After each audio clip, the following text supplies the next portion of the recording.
Hello friends, my name is Lokesh और आप सभी लोगों का मेरे channel study with Lokesh Varshney में बहुत बहुत स्वागत है। आज हमने एक वीडियो फ्रैक्शन का पार्ट 2 बनाया है, जिसमें हम लोग सीखेंगे कि जो फ्रैक्शन होते हैं उनका एडिशन, डिवीजन, मल्टीप्लिकेशन और सब्ट्रैक्शन कैसे होता है। पिछली जो पार्ट फर्स्ट थी, फ्रैक्शन का जो पार्ट फर्स्ट था, उसमें हमने सीखा था कि जो टाइप्स ऑफ फ्रैक्शन और फ्रैक्शन क्या होते हैं। तो चलिए फ्रेंड्स, स्टार्ट करते हैं आज की वीडियो को बिना देरी किए। और स्टार्ट करने से पहले आप सभी लोगों से मैं एक रिक्वेस्ट करना चाहूंगा कि मेरी वीडियो को लाइक करें और शेयर करें और चैनल को सब्सक्राइब करें और बेल आइकन को भी दबाना ना भूलें। ठीक है ना? तो चलिए फ्रेंड्स, स्टार्ट करते हैं। आज हम सबसे पहले एग्जांपल लेते हैं कि एक दो फ्रैक्शन है 5/6 और 7/12। इनको जब हम ऐड करते हैं फ्रैक्शंस को, तो उसके लिए एक चीज हमको पता होना चाहिए कि इनकी जो बेस है, इनकी जो डिनोमिनेटर है वो सेम होनी चाहिए। अगर ये डिनोमिनेटर सेम नहीं है तो हम इनको ऐड नहीं कर सकते जब तक ये इनके डिनोमिनेटर जो इक्वल ना हो जाए। तो उसके लिए हमको इनका एलसीएम लेना पड़ता है जो डिनोमिनेटर्स हैं। जैसे हमने 6 और 12 का डिनोमिनेटर का हमने एलसीएम ले लिया, तो 2 से लिया, 2 3 6, 2 6 12, फिर 3 से किया, 3 1 3 2 फिर 2 से किया, 2 1 2 1। तो इनका जो एलसीएम निकल के आया है वो एलसीएम आया है आपका 2 इंटू 2 इंटू 3। इसका मतलब 4 3 12। इन दोनों का जो एलसीएम निकल के आया है वो 12 निकल के आया है। अब ये जो डिनोमिनेटर है इनको हमें 12 बनाना है, तो उसके लिए हमें क्या करना पड़ेगा। अगर मेरे को यहाँ पर 12 बनाना है तो 6 का मल्टीप्लाई में करना पड़ेगा। 6 में मुझे 2 का मल्टीप्लाई करना पड़ेगा, तभी ये 12 बन पाएगा। जब मैंने इसमें किया है तो मुझे ऊपर भी करना ही पड़ेगा, क्योंकि मैंने आपको लास्ट वीडियो में बताया था कि हमें इक्विवेलेंट फ्रैक्शन बनाने पड़ते हैं और उसके लिए जो हम डिनोमिनेटर में करते हैं वही हम न्यूमिनेटर में भी करते हैं। तो इसके लिए हमने यहाँ पर भी मल्टीप्लाई कर दिया। और 7/12, तो 12 यहाँ पर ऑलरेडी है ही, तो इसको हम चेंज नहीं करेंगे। 6 2 12, 5 2 10, अब 7/12। अब इन दोनों की जो डिनोमिनेटर है, ये जो दोनों के डिनोमिनेटर हैं वो इक्वल हो गए, तो इसको हम ऐड कर सकते हैं। 10 प्लस 7 इज इक्वल टू 17/12। ठीक है ना? तो ये हमारा प्रॉपर इम्प्रॉपर फ्रैक्शन हो गया। अब इसको हमें मिक्स फ्रैक्शन में भी चेंज करना है, तो उसको हमने बताया था कि 12 से 17 में डिवाइड करेंगे। 12 1 12, 7 में 2 गया 5। तो जो ये क्या होता है, क्यूशेंट होता है और ये रिमाइंडर होता है। तो इसको हम आगे ले आते हैं, पीछे वाला जो है 1 होल 5 ये नीचे जो है ऊपर पहुंच जाएगा और ऊपर वाला जो है वो नीचे हो जाएगा। तो ये आपका आंसर हो जाएगा। ठीक है ना फ्रेंड्स? ऐसे ही हम दूसरा एक और एग्जांपल लेते हैं आपके लिए। जैसे क्वेश्चन नंबर 2, ये हो गया हमारा क्वेश्चन नंबर 1। 7/8 प्लस 8/24। ठीक है ना? तो इसको हमें 24 जो है, इसको हमें दोनों को 24 ही बनाना पड़ेगा। जब तक इनकी एलसीएम सेम नहीं होगी तब तक इनको हम ऐड नहीं कर पाएंगे। तो हमको क्या करना पड़ेगा, 8 और 24 का एलसीएम लेना पड़ेगा। 2 4 2 12, 2 से फिर द्वारा दिया, 2 2 2 6, 2 1 2 3, 3 से 3 1 1। तो इसका जो एलसीएम निकल के आया है वो कितना आएगा, 2 इंटू 2 इंटू 2 इंटू 3। इसका मतलब 24। कितना आया, 24। अब हमको 8 को भी 24 बनाना है, तो हमें क्या करना पड़ेगा, 8 में 3 का मल्टीप्लाई। जब इसमें 3 का मल्टीप्लाई किया तो 7 में भी हमें 3 का मल्टीप्लाई करना पड़ेगा। 8/24 तो है ही ऑलरेडी। यहाँ पर कितना हो जाएगा, 24, 7 3 21, 8/24। अब इन दोनों के जो डिनोमिनेटर हैं वो सेम हो गए हमारे। तो 24 नीचे हमने एक जगह लिख लिया और 21 प्लस 8 ये कितना हो गया, 29/24। ये हमारा इम्प्रॉपर फ्रैक्शन निकल गया है। इसको हमें मिक्स फ्रैक्शन में चेंज करना है, तो वही करेंगे हम दोबारा से। 24 में 29 से डिवाइड, 24 1 24, रिमाइंडर आपका आ गया 5। तो इसको मिक्स फ्रैक्शन में चेंज करने के लिए 1 होल 5/24, ये आपका आंसर हो गया। ठीक है ना फ्रेंड्स? अब हम इनका जो फ्रैक्शंस होते हैं उनका हम सब्ट्रैक्शन सीखेंगे। सब्ट्रैक्शन क्या होता है, तो हम एक सबसे पहले सिंपल फ्रैक्शन लेते हैं। जैसे 7 8 माइनस 3/8।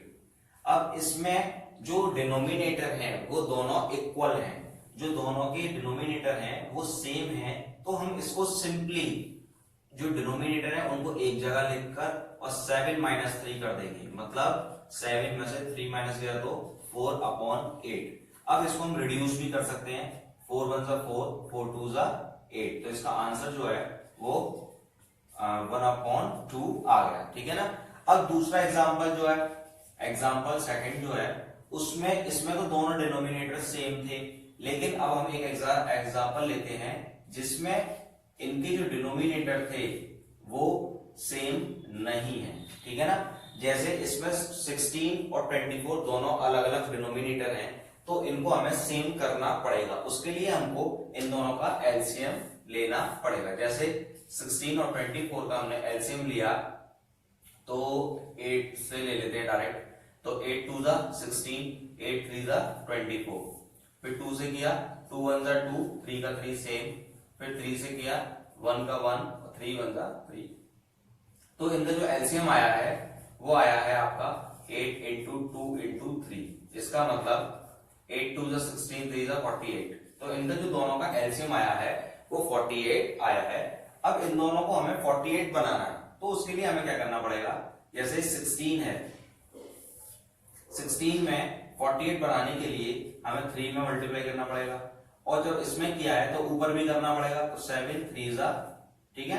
अब 24 है, 24 के टेबल में जो 48 है वो 2 टाइम्स आता है, तो 24 2 जा, ठीक है। जब इसमें किया है तो इसका ऊपर भी हमें मल्टीप्लाई करना पड़ेगा। अब इन दोनों का जो एलसीएम है, जो डिनोमिनेटर है वो सेम हो गया, 16 3 जा 48, 7 3 जा 21, माइनस 3 2 जा 6 और 24 2 जा 48, इन दोनों के जो अब डिनोमिनेटर है वो इक्वल हो गए, तो अब इनको हम एक जगह लिख लेंगे, 21 माइनस 6 कितना हो गया 15/48, ये आपका आंसर हो जाएगा। इसको हम मिक्स फ्रैक्शन में चेंज इसीलिए नहीं करेंगे क्योंकि ये प्रॉपर फ्रैक्शन है, ठीक है ना, तो इसका आंसर ये हो जाएगा। एक और एग्जांपल ले लेते हैं जिससे आप लोग अच्छे से समझ सकें। एग्जांपल नंबर 3, 2/8 माइनस 1/24 ले लिया, ठीक है ना, 24। जैसे अब इन दोनों का एलसीएम सेम करना है, तो 8 और 24 का एलसीएम लिया हमने, 8 1 जा 8, 8 3 जा 24, 3 1 जा 3, ठीक है, सॉरी ये हो गया आपका 1, तो एलसीएम जो है वो कितना हो गया इसका 24 ही आया, ठीक है ना। इन दोनों का मल्टीप्लाई 8 3 जा 24 ही आया। इसको हमें 24 बनाना है, तो 8 में 3 का मल्टीप्लाई करेंगे, तो 2 में भी हमें 3 का मल्टीप्लाई करना पड़ेगा, और 24 ऑलरेडी है ही, तो ये हो गया हमारा 24, 2 3 जा 6 माइनस 1/24। अब इन दोनों के जो डिनोमिनेटर है वो सेम हो गए, तो इसको हम एक जगह लिख लेंगे, और 6 माइनस 1 इज इक्वल टू 5/24, ठीक है ना, ये आपका आंसर हो गया, ठीक है। इस तरीके से हम इनको सब्ट्रैक्ट करते हैं फ्रैक्शंस को। अब हम सीखेंगे कि इनका मल्टीप्लीकेशन कैसे होता है, इसके लिए हम एग्जांपल लेते हैं 5/6 इंटू 7/3, ठीक है ना। तो इनको जब हम मल्टीप्लाई करते हैं तो हम इनको ऊपर का मतलब जो अंश होते हैं, अंश का अंश के साथ मल्टीप्लाई, न्यूमिनेटर का न्यूमिनेटर के साथ, और डिनोमिनेटर का डिनोमिनेटर के साथ मल्टीप्लाई करते हैं। जैसे 5 का 7 में मल्टीप्लाई करेंगे, और 6 का 3 में मल्टीप्लाई करेंगे, तो 5 7 जा 35 और 6 3 जा 18, ठीक है ना। अब इसको हम ये क्योंकि इम्प्रॉपर फ्रैक्शन है, क्या है ये इम्प्रॉपर फ्रैक्शन है, तो इसको हम क्या करेंगे मिक्स फ्रैक्शन में चेंज कर लेंगे। मिक्स फ्रैक्शन में हमने बताया आपको कि 18 से 35 में डिवाइड, तो 18 बन जा 18, और इधर हमारा बचा 7 और 17, तो 17 बचा ना इसका, तो ये हो गया हमारा आंसर 1/17/18, ये आपका आंसर हो गया, ठीक है ना। अब सेकंड एग्जांपल लेते हैं जिसमें हमारा 3 फ्रैक्शन दे रखे हो, जैसे 5 इंटू 3 7 अपॉन 20 इंटू 4 अपॉन, या 4 की जगह पर 9 ले लेते हैं, 9 अपॉन 6 ले लिया हमने, ठीक है ना, 9 अपॉन 6 ले लिया। अब इन तीनों का हमें फ्रैक्शंस का मल्टीप्लाई करना है। तो हमने जैसे बताया कि जो न्यूमरेटर होते हैं उनका न्यूमरेटर के साथ और डिनोमिनेटर का जो होता है वो डिनोमिनेटर के साथ मल्टीप्लाई होता है। जैसे 5 इंटू 7 इंटू 9 इंटू 3 अपॉन में इंटू 6, ठीक है। अब इसको हम रिड्यूस भी कर सकते हैं, मतलब शॉर्टेस्ट टर्म में भी यूज कर सकते हैं। जैसे छोटा कर सकते हैं काट कर, तो 3 से हमने 3 वन जा 3, 3 3 जा 9 हो गया, है ना, और 5 से 5 वन जा 5, 5 4 जा 20 हो गया, 3 अब 3 वन जा 3, 3 2 जा 6 हो गया। तो अब जो ऊपर बचा है वो कितना बचा है, 1 इंटू 7 इंटू 1 अपॉन नीचे कितना बचा है 1 इंटू 4 इंटू 2। तो इसका हम मल्टीप्लाई करेंगे, 7 वन जा 7 अपॉन 4 2 जा 8, तो ये इसका आंसर हो जाएगा, ठीक है ना। ऐसे ही अगर एक और एग्जांपल ले लेते हैं जिससे आप अच्छे से समझ सकें। एग्जांपल नंबर 3, ठीक है ना। तो 5 अपॉन 20 इंटू 60 अपॉन 3 इंटू 4, या 3 ले लिया, 3 अपॉन 25 ले लिया, ठीक है ना। इसको हमें मल्टीप्लाई करना है, तो 5 into 60 into 3 upon 20 into 3 upon 25। अब इसको हमें क्या करना है, हम इसको फिर जैसे काट सकते हैं, तो 5 वन जा 5, 5 5 जा 25, 20 से 20 वन जा 20, 3 जा 60 हो गया, है ना, 3 से 3 कट गया, 3 वन जा 3 वन जा। तो अब क्या बचा ऊपर, 1 इंटू 3 इंटू 1 अपॉन नीचे कितना बचा 1 इंटू 1 इंटू 5। तो ये क्या हो जाएगा हमारा 3 वन जा 3 और 5 वन जा 5, ये आपका आंसर हो जाएगा, ठीक है ना। इस तरीके से हम फ्रैक्शंस का मल्टीप्लिकेशन कर लेते हैं। अब डिवीजन सीखेंगे, क्या सीखेंगे कि डिवीजन कैसे हो जाएगा, डिवीजन ऑफ फ्रैक्शन। तो उसके लिए हम एग्जांपल लेते हैं, जैसे 5 अपॉन 3 डिवाइडेड बाई 3 अपॉन 25, ठीक है ना। इस तरीके से दिया होता है सवाल हमको। तो उसके लिए हम क्या करेंगे, 5 अपॉन 3, और ये डिवीजन का मतलब नीचे ही तो आएगा, तो ये इसके नीचे आ जाएगा 3 अपॉन 25, ठीक है ना। तो ये जो भार वाले हैं, इसका 2 मेथड होते हैं, आप कैसे भी समझ सकते हैं। जैसे ये जो भार वाले हैं इनका मल्टीप्लाई, और जो अंदर वाले हैं उनका मल्टीप्लाई।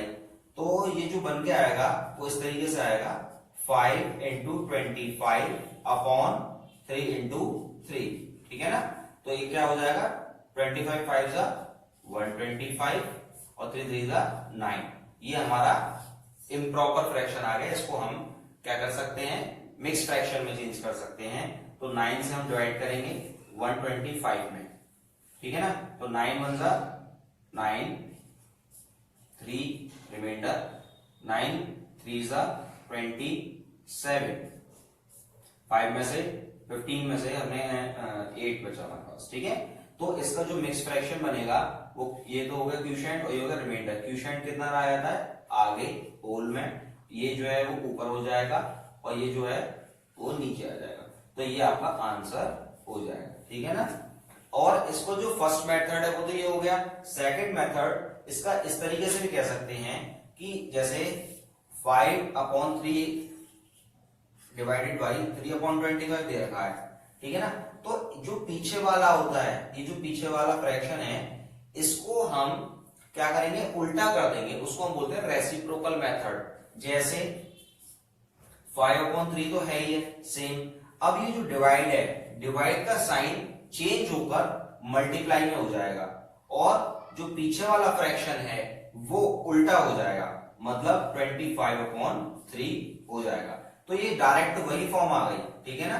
तो इसको हम वही करेंगे 125 अपॉन 9, और इसका भी मिक्स फ्रैक्शन वही आएगा 13 होल 8 अपॉन 9। ठीक है ना। तो ये दोनों तरीके से हम कर सकते हैं। अब इसको हम एक एग्जांपल और ले लेते हैं इसका।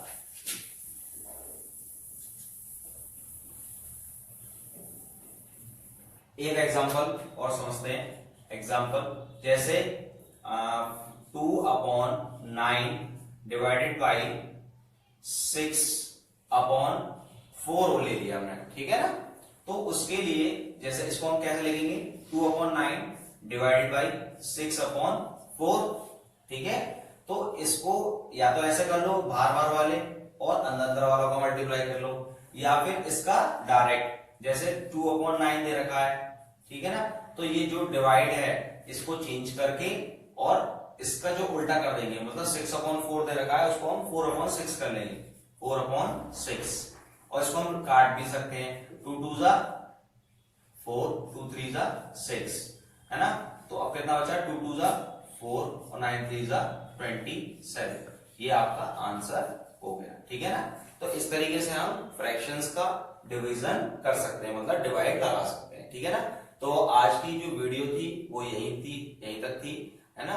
और आज की वीडियो में हमने मल्टीप्लिकेशन, डिवीजन, सब्ट्रैक्शन और एडिशन ऑफ फ्रैक्शंस सीखा है, जिसमें मैंने आपको एग्जांपल से समझाने की कोशिश करी है। और मुझे उम्मीद है कि आपको पसंद आएगी ये वीडियो, और अगर वीडियो को अच्छा लगे तो प्लीज शेयर जरूर करिएगा और लाइक करिएगा। Thank you.